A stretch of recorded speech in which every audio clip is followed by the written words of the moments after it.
بسم الله الرحمن الرحيم. هل أتاك حديث الغاشية؟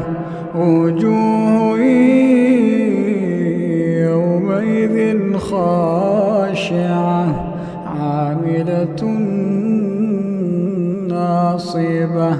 تصلى نارا حامية تسقى من عين آنية ليس لهم طعام إلا من ضريع لا يسمن ولا يغني من جوع وجوه يومئذ ناعمة لسعيها راضية في جنة عالية لا تسمع فيها لاغية فيها عين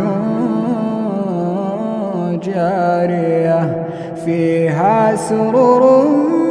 مرفوعة وأكواب موضوعة ونمارق مصفوفة وزرابي مبثوثة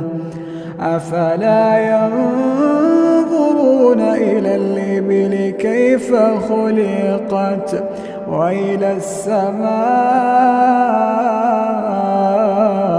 كيف رفعت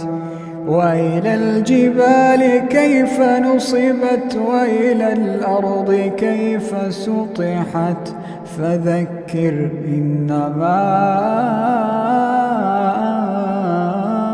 أنت مذكر لست عليهم